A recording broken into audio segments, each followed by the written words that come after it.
ॐ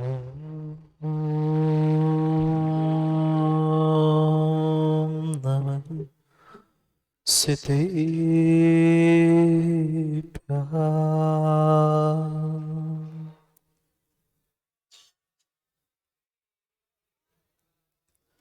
श्रीमन्परं गम्भीर स्याद्वाद्मोघलाञ्छनम् जियात्रैलोक्यनाथस्य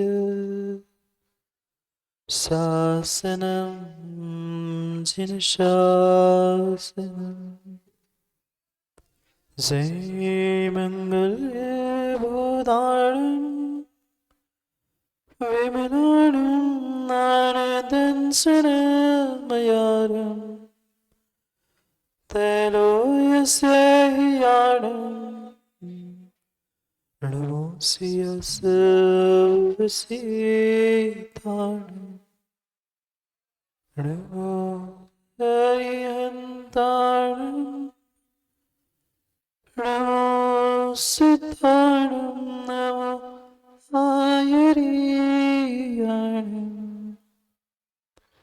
नमो वत्सायाणम् नमो सर्वसाहुम्।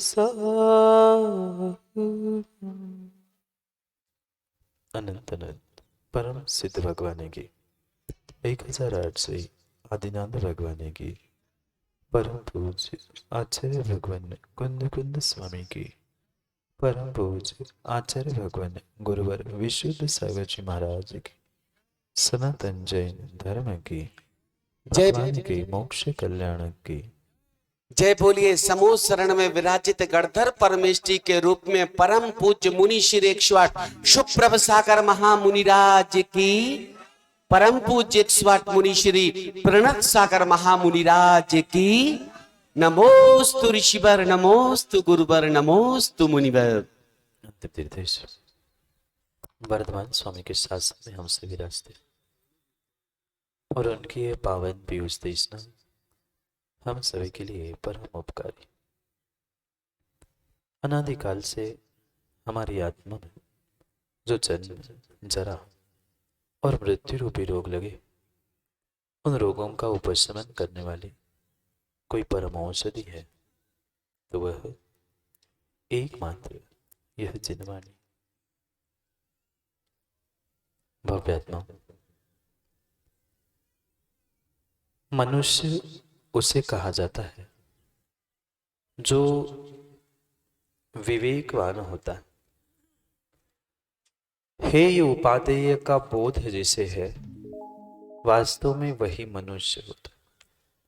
क्या करना क्या नहीं करना, किस समय पर करना, किस स्थान पर नहीं करना, ये जो विवेक जिस जीव के पास होता है, उस विवेकवान जीव को ही मनुष्य या इंसान कहा जाता है। मात्र 2 हाथ 2 पैर इतना होने से कोई भी इंसान नहीं हो सकता। इंसान के, मनुष्य के या उच्च जैन कुल में जन्म लेने से कोई तत्त स्थानों को प्राप्त हो जरूरी नहीं।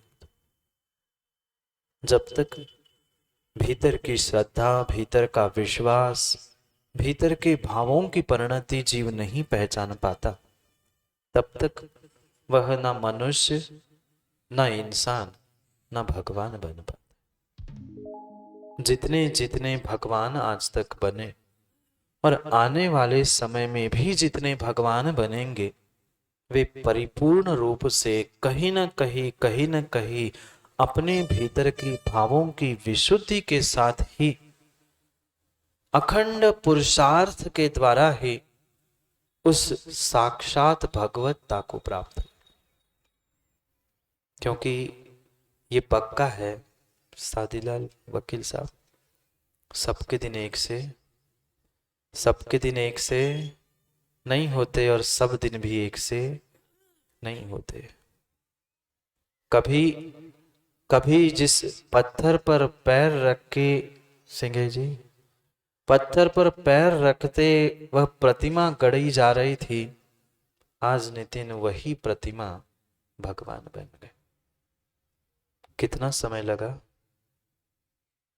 3 दिन में वह 3 कल्याणकों के द्वारा, क्योंकि वे पहले से ही प्रतिमा के आकार में थी, इसलिए भले ही गर्भ जन्म कल्याणक नहीं हुए, पर 3 कल्याणकों के द्वारा, या बड़े भी कई पंच कल्याणक हो, उनमें भी 5 दिन में, कितने दिन में? पहले तो ऐसा समय था 13 दिन का, 1 महीने के पंच कल्याणक होते थे। अब उतना समय नहीं है जीवों के पास, भले ही 5-6 दिन का पंच कल्याणक हो, पर सोचना विचार करना कि 5 दिन में, 6 दिन में चौधरी जी वह पाषाण खंड मंदिर पहुंचता है।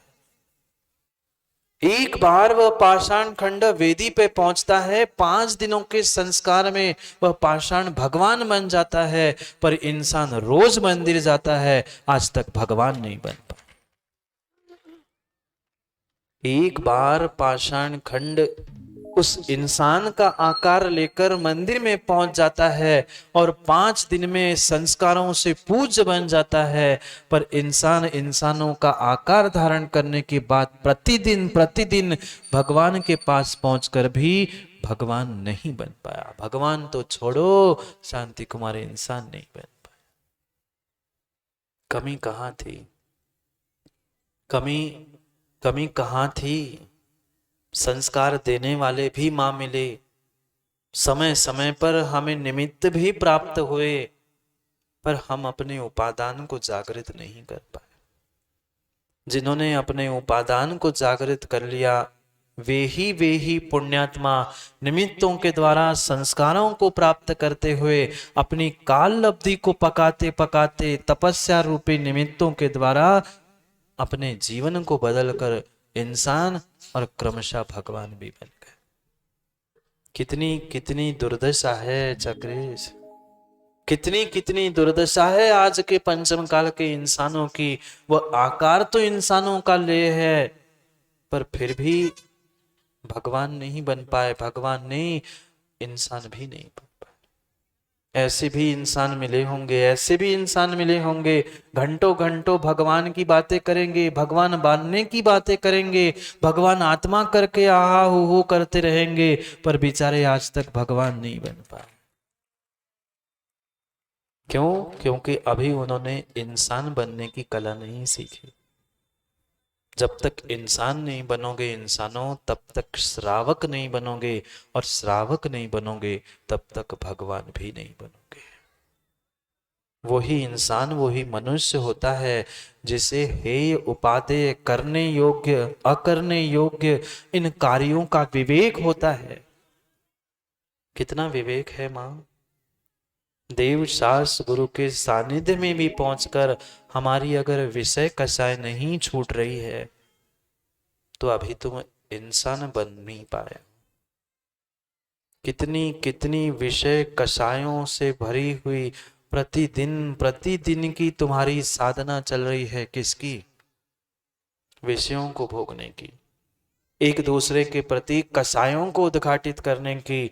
ये जितने जितने परिणाम और परिणति है, ये तुम्हें इंसान से हैवान बनाएंगे। एक पत्थर तो भगवान बन गया। किससे बन गया मां? चंद गुरु के हाथ से संस्कारों को प्राप्त करके वह पत्थर भगवान बन गया। पर इंसान अनादि के उन मिथ्यात, अविरति, प्रमाद, कसाय और योग, इनके अनादि काल के संस्कारों को छोड़ ना पाने के कारण आत्मा को परमात्मा नहीं बना पाए। ये निर्णय करना होगा। जब भी परमात्मा बनेगा, जब भी परमात्मा बनेगा, वह नियम से किसी पर्याय में, अरुण भाई पहले बहिरात्मा था, वही अंतरात्मा बना और वही परमात्मा बनेगा। कितना ही वह मिथ्या दृष्टि बहिरात्मा भी क्यों ना हो, पर जीवन में कभी उसे धुतकारना मत। भले ही मिथ्या दृष्टि हो, एक छोटा सा बालक क्यों ना हो, पर वह मिथ्या दृष्टि ही बहिरात्मा, अंतरात्मा और परमात्मा बनता है संस्कारों से।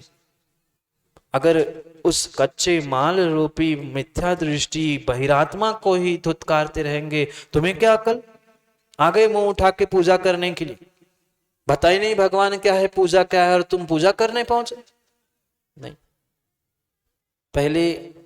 पहले एक इंसानियत के नाते कम से कम उसको समझते, सुनते, समझाते, पर नहीं। जो दूसरों को हम धुतकारने का प्रयास कर रहे हैं, उसका वो जाने, पर स्वयं परिचय दे रहे हैं कि अभी सम्यक्त का दृढ़ अंकुरण मेरे भीतर नहीं है। मुझे धर्मात्मा के प्रति श्रद्धा नहीं है। देव शास्त्र गुरु तो ठीक है, वे तो तुमसे कहेंगे नहीं कि तुम क्यों नहीं श्रद्धा कर रहे हो, पर ये पक्का मानना, अगर जीवन में कल्याण चाहते हो, जीवन में कल्याण चाहते हो, जैसे मुकेश शास्त्री उन बने हुए भगवान को पूछते हो क्या? बने हुए भगवान को पूछते हो, बने हुए भगवान को पूजते हो, ऐसे बनने वाले भगवानों को भी कभी पूज लिया करो, अष्टद्रव्यों से नहीं तो थाली लेके पहुंच जाएंगे। गोल्डी महाराज ने कहा था कि पूजा करनी चाहिए भगवान आत्माओं की, घर बैठे ही हमने पिताजी की पूजा कर ली, हो गई हमारी पूजा। नहीं, जैसे भगवान को अष्टद्रव्य से पूजने से उनकी पूजा होती है, एक मिथ्या दृष्टि, सम्यक दृष्टि, बहिरात्मा, अंतरात्मा, उनको पूछने से ही उनकी पूजा होती है। इसलिए सबका सम्मान करते रहो, सबको यथास्थान देते रहो, तुम्हारा सम्यक साबित होता है। पर इंसान को इंसान मानना होगा, एक इंसान को इंसान मानना होगा, तब तुम्हें भीतर का वह भगवान मिलेगा, अन्यथा भगवान भी मिलने वाला नहीं है। सोचो, विचार करो, क्या उस जीव ने पुरुषार्थ किया होगा? क्या उस जीव ने पुरुषार्थ किया होगा अनादि के उस संस्कारों को काटने का, जो निगोद से निकलकर 14 राजू गमन करके सिद्ध शिला में जाके विराजमान हो गया मोक्ष। दुनिया देखती रही, सब देखते रहे, सोचते रहे, आज ऐसा होगा, कल ऐसा होगा, परसों ऐसा होगा।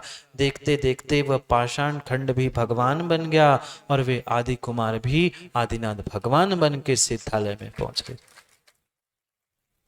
उन्होंने तो कर्मों का नाश कर लिया, सब कर्मों का नाश करके वे भगवत्ता को प्रकट करने के लिए जो पुरुषार्थ करते रहे, उसका उनको फल मिल गया। पर उनको पूजते पूजते बेचारे, जहां कर्मों की निर्जरा करनी थी, बेचारे वही सबसे अधिक कर्मों का बंध करते।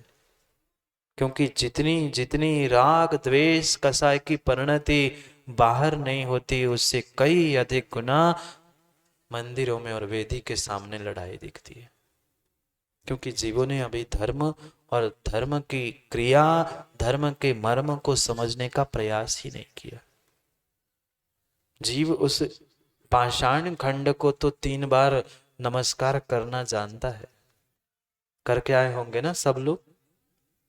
जितने जितने भगवान पहले से बने थे और अभी बने हैं, हर कोई जाके नमस्कार करता आया है, जाके भी करेगा।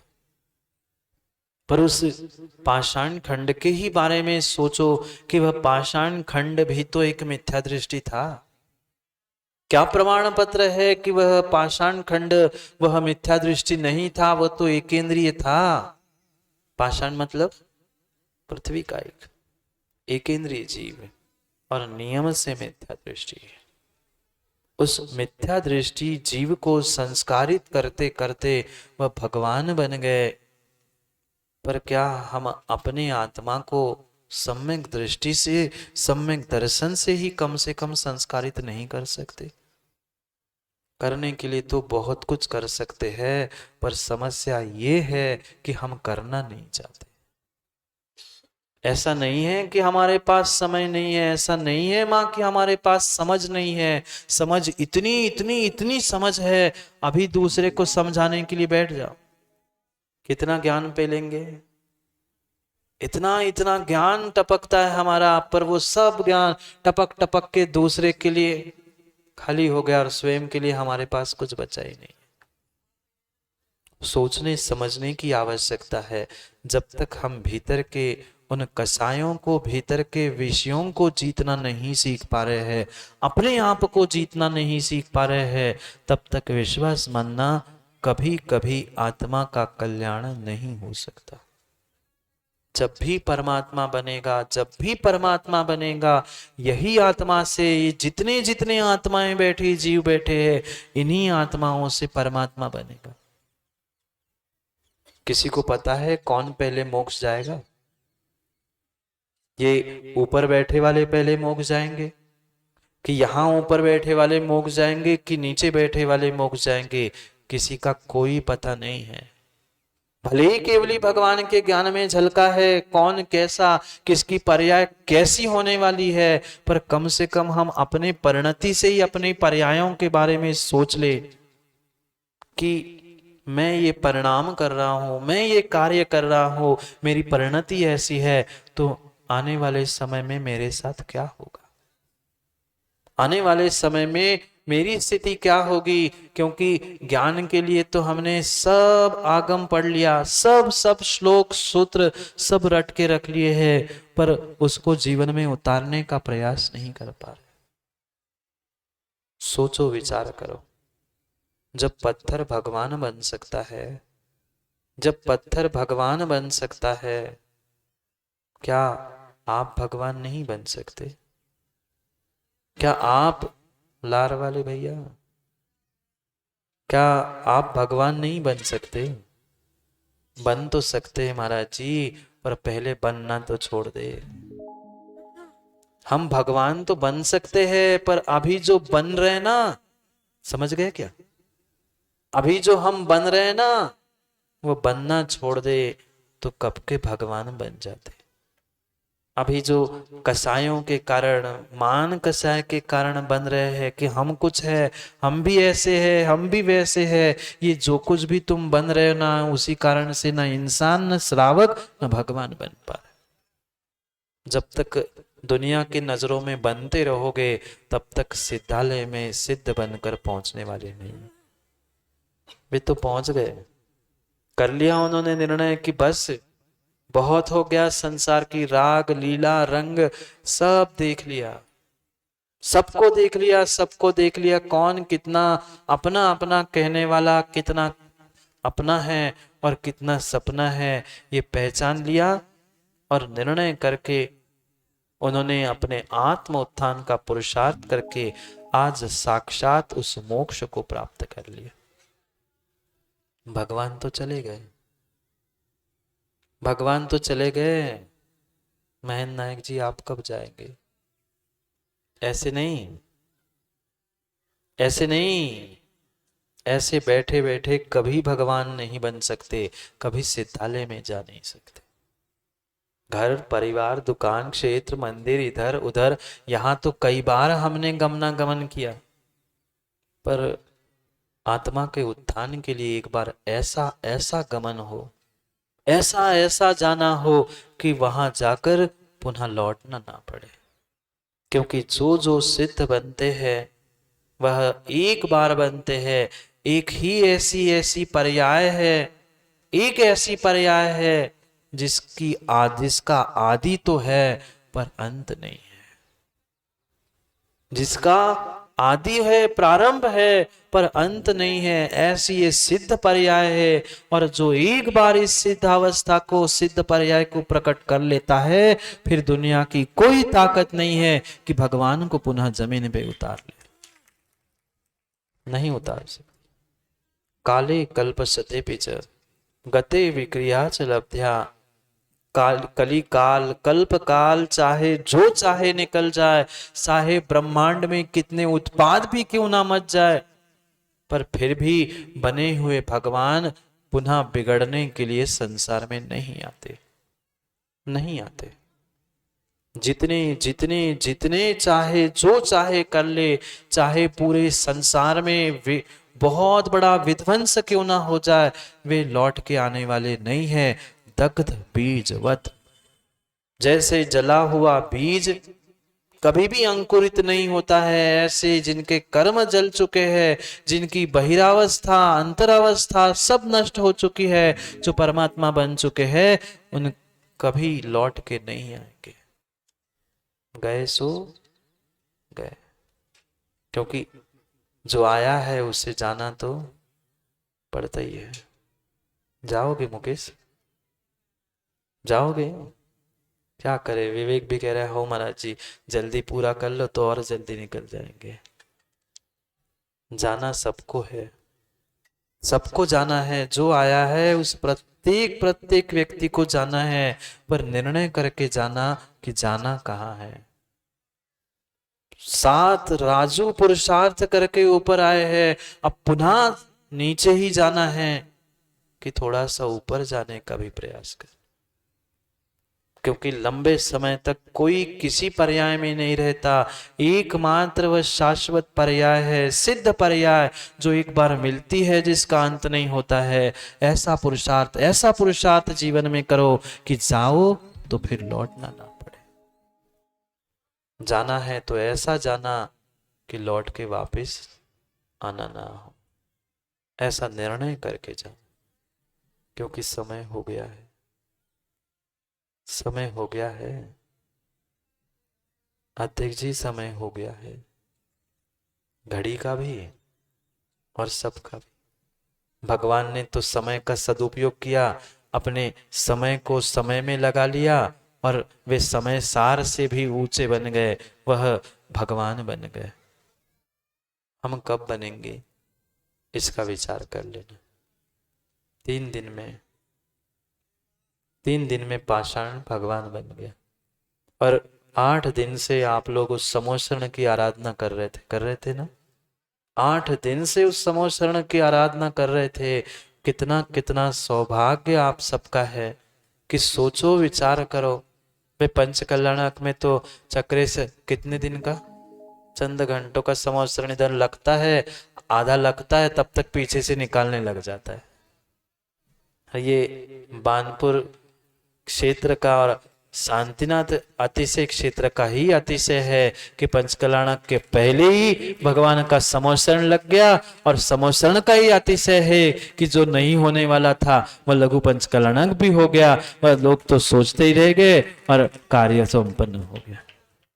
सोचा ही नहीं था, विचार ही नहीं किया था कि कभी इस भूमि में और इस पंडाल में ऐसा भी कुछ कार्य हो सकता है, और वो हो ही गया। क्या करें, समय जैसा होता है उस समय को देखते हुए हमें समय का निर्णय करने की आवश्यकता होती। जो वह अद्भुत कार्य सबने मिलकर किया है, विश्वास मानना, जिन लोगों ने अपना नाम उस बाग लगाने वालों में लिखा है, उनका नाम इतिहास में बाग लगाने में लिखा जाएगा। भले ही आज कोई पढ़े नहीं पढ़े, पर आज भी भले ही उन प्रतिमाओं की प्रशस्ति मिट गई है, भले ही प्रतिमाओं की प्रशस्ति मिट गई है, पर जो उस पुण्य कार्य करके स्वर्ग में पहुंचा होगा, वह भी ऊपर से मुस्कुरा रहा होगा। जब कभी उन प्राचीन प्रतिमाओं का उन्होंने विराजमान की होगी, उनको सूर्यमन देने वाले जो मुनिराज हो गए, जिनने विशेष अपने भीतर की श्रद्धा समर्पण के द्वारा जो भगवान तब विराजमान किए थे, उनको पुनः प्रतिष्ठित होकर, क्योंकि अपनी वस्तु कोई खंडित होते देख लेता है तो दुख तो होता ही है। अगर वे कहीं स्वर्गों में होंगे तो वे भी खुश होते होंगे। कितने पुण्यात्मा जीव है, नए तो हजारों होते हैं। नयों को जन्म देना बहुत बड़ी बात नहीं है, पर जो घर के बुजुर्ग है उनको सम्मान के साथ रख लेना ये बहुत बड़ी बात है। पर क्योंकि नई प्रतिमाएं, नए क्षेत्र, नए स्थान तो हर गली मोहल्ले में बन रहे हैं, पर प्राचीन प्रतिमाओं का और प्राचीन क्षेत्रों का जीर्णोद्धार करना मतलब एक नहीं, नितिन एक प्रतिमा विराजमान करना। महेंद्र सिंह जी, एक प्रतिमा नहीं विराजमान करना, उससे 8 गुना फल मिलता है। किसी प्राचीन प्रतिमा का जीर्णोद्धार करना, ये 8 गुना फल अधिक देने वाला होता है। और ऐसे उस प्राचीन प्रतिमाओं के पंचकलण के आप पात्र बने और साक्षी बने, ये पक्का है कि आपको भी अगर मन से श्रद्धा के साथ आपने अनुमोदना की है, अपने अपने शक्ति के द्वारा साथ अगर सहयोग किया है, तो पक्का है कि आपने भी 8 गुना अधिक फल विशेष रूप से प्राप्त किया होगा। 8 नई प्रतिमा और 1 प्राचीन प्रतिमाओं का जीर्णोद्धार करना बराबर पुण्य का है। ये सौभाग्य है आप सबका, जिन्होंने जिन्होंने शुद्ध भावों के साथ अनुमोदना की है, उन्होंने 8 गुना फल पुण्य का प्राप्त किया है। और जिन्होंने जिन्होंने उस किसी भी कार्य में, क्योंकि ऐसे तो होते ही है 2-4 विघ्न संतोषी, उन्होंने वो ऐसा कार्य किया, उनको 8 गुना पाप का फल मिला, और जिन्होंने पुण्य की अनुमोदना की उनको 8 गुना पुण्य का फल मिला। ये तो करणानियोग का सिद्धांत ही है। सोचो समझो और जाओ, विचार करना। वह पत्थर तो भगवान बन गया, तुम्हें भगवान बनना है तो संस्कारों को प्राप्त करना। समय हो गया है संस्कारों का, दोपहर में भी समय पे पहुंचना है। पुण्यात्मा ही गोल्डी कर पाएगा संस्कार। कितनी किसी को भी तो उंगली कर लेना, किसी को भी दिखा देना, जिसका पुण्य होगा वो ही गुरु के कर कमलों से उन संस्कारों को प्राप्त कर पाएगा।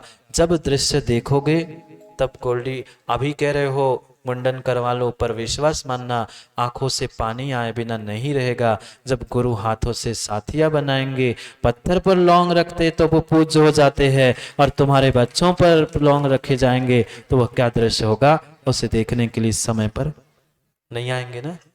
समय पर आना है, समय को पाने के लिए।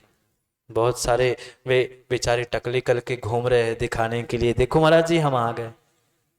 वे पुण्यात्मा ही हो सकते हैं जो बालों का राग छोड़ते हुए गुरु के चरणों में अपने जीवन को समर्पित कर रहे हैं, जो चंद दिनों के लिए बालों को छोड़ नहीं पा रहे हैं बालाओं के पीछे, वो क्या गुरु के चरणों में समर्पित होकर भगवान बन पाएंगे, वह स्वयं ही निर्णय करें। जाओ, समय हो गया।